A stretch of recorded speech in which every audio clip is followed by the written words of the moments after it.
Idéal Audition, c'est une enseigne qui a vu le jour en 2012.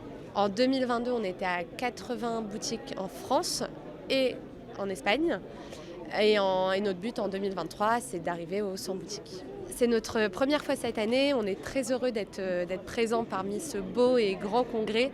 C'était très important pour nous d'en faire enfin partie. Ça nous permet de rencontrer vraiment des audioprothésistes de toute la France, ce qui est assez important. On va déjà pas mal dans les écoles, mais là, ça permet d'avoir aussi une autre idée et de voir aussi les fabricants et tous les acteurs présents dans notre milieu.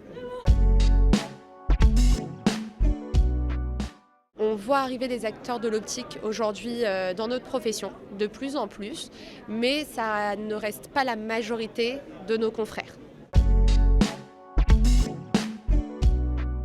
Avec l'arrivée du 100% santé, on a eu un petit boom au niveau de la patientèle. On a eu une poussée de clients. Ça s'est vu aussi bien au niveau des audioprothésistes que chez les fabricants.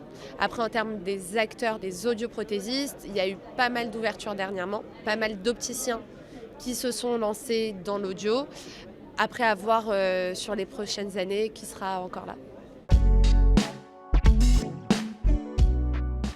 Alors, le 100% santé a permis à beaucoup de patients d'ouvrir la porte des audioprothésistes, de franchir ce cap, d'aller enfin voir un audioprothésiste. Après, ça ne veut pas dire forcément qu'il s'est appareillé en 100% santé. Une fois qu'on leur a bien expliqué les différences sur les appareils, il y en a pas mal qui ont changé d'idée et ont préféré prendre des appareils plus performants. Donc la montée en gamme s'est déjà faite au final. Ça leur a surtout permis de faire le premier pas. On arrive beaucoup plus facilement aujourd'hui à sensibiliser nos jeunes patients. Encore plus chez Idéal Audition, on essaye d'être beaucoup présent dans des concerts où on va distribuer des boules caisses, on va faire de la prévention, des bouchons. On travaille beaucoup dessus, on met ça énormément en avant. Protégez vos oreilles pour les préserver au maximum.